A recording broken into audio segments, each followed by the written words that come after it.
This is the shape of an Angeluna doll, a classic and culturally widespread religious symbol, but one that holds special meaning for the people of Gora. This totem traces back to the earliest years of their civilization, to their development, through their repeated occupation, through their revival, and even into the modern day. But while each of these eras changed Gora in many ways, they also had noticeable and undeniable effects on their iconic Angeluna dolls. Hello everyone, and welcome to the Crystal Cast of Blackroot Archival, a visual recollection of antiques, artifacts, and curiosities that will fascinate and intrigue. I am your curator, Noah Blackroot, and today I will be sharing the history of Angeluna protection dolls. You may have heard of these dolls, but they are a prime example of time covering up a rich and colorful history. So if you like what you hear, consider giving my show a little love in return, or visiting Blackroot Archival in Seabridge to see history unfold firsthand. The earliest examples of these figures date back nearly 1,500 years. Stone carvings of the symbol, as well as portable stone effigies that match, were discovered on Gora's largest island, Firin.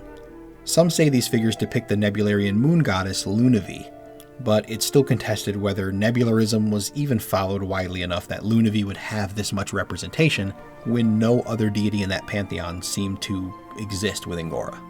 There is a possibility that this moon goddess was culturally merged with the concept of Lunavi over time, and that it originally depicted a Goran deification of the moon. But in the 1.5 millennia since its earliest known depiction, this symbol has spread to many different countries as a shorthand for Lunavi. As an island-dwelling civilization, the Gorans' specific attachment to the moon is undeniable. Charting the position of the moon and the stars was an indispensable tool for the cultures that would eventually merge to form the Gora that we know today. Spread out across the southern islands, the Hipetrians, the Yerba, and the Gorans were the big three in seafaring civilizations of early history. Their breakthroughs in celestial navigation were what originally pushed humanity to discover the iris. So it's thought that the first depictions of this figure were in relation to seafaring, either for good luck among believers or as part of regular worship rituals. Some of the stone figures are notably missing heads or arms, with holes present in the neck or arm sockets that imply that maybe certain pieces of the figure were made out of an organic material that has since decomposed in the following centuries. As these civilizations developed and settled, leaving behind much of their nomadic lifestyle, they claimed various islands and built their settlements wider and taller. And during this period, Goran art saw its first big boom. Many depictions of Goran life exist from this period, and they often focused on the merging of those three island cultures. While all three groups had their own cultural practices, the Hipetrian and the Yerba dynasties, which were much more known for conquest, had softened over the generations, losing a cultural war of attrition to the reliable Gorans, who just by sheer chance had a more simplistic system of language and writing. As these three cultures mingled over the centuries, it just must have been easier for the other two cultures to learn Goran script, because we see plenty of texts from those people in that script after and around this cultural fusion point. And naturally, with the adoption of their language came the ability to share culture, art, music, history, philosophy, legends, religions, stories, and superstitions. All these things wove together between these three former rival peoples under a now expanded Goran banner. And depictions of children in paintings, murals, and embroidery often depicted the youngest member of a family holding an Angeluna doll. Regardless of the age of the child, it basically became shorthand for "this is the youngest in our family."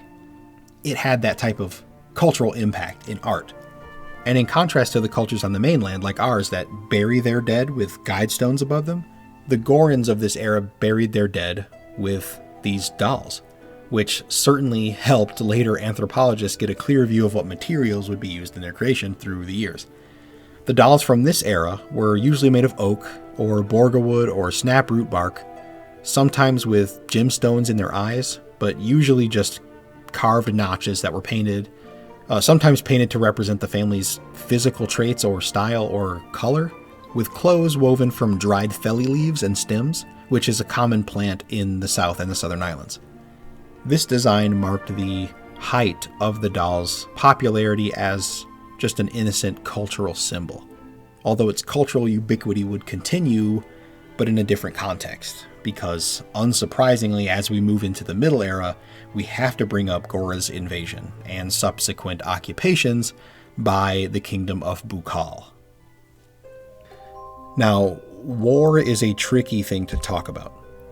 The motivations of monarchs are often heartless and petty and stupid, and many of them would throw away 1,000 lives before admitting defeat or looking weak in any way. The Two-Handed War was a cascade of atrocities, an arms race of unforgivable punishments committed by two ridiculously selfish and self-righteous regimes, puppeting brainwashed and exhausted people. People that now get along quite well and do not condone our country's past crimes. I am saying this as a Raestan human, and I'm sure anyone, human, orc, dwarf, or otherwise, from Buquali would say exactly the same. Back then, in preparation for the campaigns that would eventually herald the Two-Handed War, Buquali sought to occupy and control most of the southern island nations, which included Gora. To the average citizen, combating or even resisting the horrors of war might seem impossible. How can one person meaningfully alter the outcome of such horrendous events committed on such grand scales? For one particular resistance group in Buquali, the answer to that question turned out to be making Angeluna dolls. I'll keep the more gruesome details of the war to a minimum, as this story is about the Angeluna dolls, specifically the ones created by this rogue chapter of the Buquali spellcasting ministry. They operated for 2 years in secret, making Angeluna dolls and dispersing them out into Gora. Now, that doesn't sound like the most anti-war action. At best, it would seem performative and at worst, completely meaningless in stopping the inevitable Buquali invasion of Gora. But these were not ordinary Angeluna dolls. Now, this branch, the Buquali Spellcasting Ministry's 65th branch, specialized in protection spells, shields, healing, revival, things that you would use in war to resist death. There is no real magical way to bring someone back from the dead, but emergency first aid is possible through high-level magic. A few decades into Buquali's slow expansion across the southwest, the 65th branch was assigned to Buquali's Gora outpost as a strategic checkpoint. Outpost is doing a lot of heavy lifting here, as the Buquali military had basically taken over Gora. The 65th quietly brainstormed how they could covertly deliver these protection spells to Goran citizens as well, who were often subject to violence at the hands of the Buquali army. When they got to Gora and picked up on the local customs, they saw these wooden dolls dressed in feli leaf clothing, and they immediately hatched a plan. Now, some spells can be cast with just the wave of a hand and the short chanting of a phrase. More advanced magic requires specific material components present, either to channel the energy of the spell or to be fully expended by the spell's casting. The protection spell Iraframe was one of those spells, and in particular worked optimally when cast while holding 3 key components: opal stones, hearthwood, and feli leaves. The 65th started to carve their own Angeluna dolls in their off hours, building the bodies from spare hearthwood and attaching small chunks of opal for the eyes. They had all these materials at the ready because they cast protection spells. They copied the feli leaf clothing as well, mimicking the technique as well as they could to make their creations more authentic. Their members would take turns smuggling the dolls into Gora and distributing them among the populace. As the months passed, the Buquali army started to grow weary of the Goran citizens' penchant for protection spells, casting seemingly advanced defensive magic during riots, during protests, and arrests. And eventually, the pace of Buquali violence and subsequent Goran retaliation started to outpace the 65th's ability to make and enchant these dolls. So, in one final act of rebellion, they defected, taking a month's shipment of hearthwood and opals with them, which obviously did not go unnoticed by their superiors. But for the next few years, as the Two-Handed War escalated and escalated, especially on the mainland, the production of Angeluna dolls shifted almost entirely across Gora to using hearthwood and opals. The wooden bodies and opal elements would channel the energy of the spell, but the clothing on the doll would be destroyed upon the activation of the spell, which was serendipitous, seeing as the Feli leaves were the only resource needed that the Gorons had in near infinite supply. Native spellcasters eventually learned how to do the enchantment themselves, cementing the Angeluna doll firmly as a symbol of protection during the occupation of Gora.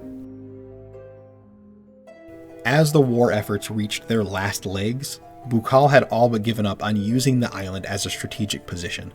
They vacated Gora, leaving the natives to rebuild, but that's a story for another day. In the century since, the need for that particular protection spell has waned, thankfully, as Gora entered a peaceful era. Other than their own internal politics, there haven't really been any other violent events for Gora, especially none on the scale of the two-handed war. The dolls return to their previous local construction, and really only the most affluent of Gorons bother with the gemstones. As the world's culture became more connected through trade, mass production, and more recently, long-distance communications, Goran Angeluna dolls evolved their visual style. The coloring became more vibrant and varied. The clothes changed organically to reflect the pop culture of the time, or even clothing styles of other nations and cultures. It's almost sad to see the original design elements go, as today, Angeluna is sometimes treated more like its own character rather than a depiction of Lunavi. Children's fables have been written expanding the lore and history of Angeluna, and other characters have been introduced to support her. She's more expressive and less dependent on this religious context. However, there now exists a dichotomy when her silhouette is used within official Nebularian services, as the cultural power of Angeluna's expanded story and world has started to clash with the more traditional use. Kids these days have a much richer understanding of who Angeluna is than they do Lunavi, and that has caused a bit of pushback from Nebularian clerics and officials, but I'm personally not sure that there's much they can do about it. Storytelling is powerful, and it constantly changes shape, and in this new, exciting age of mass communication via crystal ball, Nebularism now has a new medium through which it's going to have to compete to get its stories heard. At Blackroot Archival, I have this display depicting the evolution of Angeluna dolls over time, but it's in no way comprehensive. Cultural symbols like Angeluna are always evolving, and 100 years from now, I'm sure her role in culture will be different. But that's history for a later day. This has been Noah of Blackroot Archival. Thank you for watching, and stick around for more next week.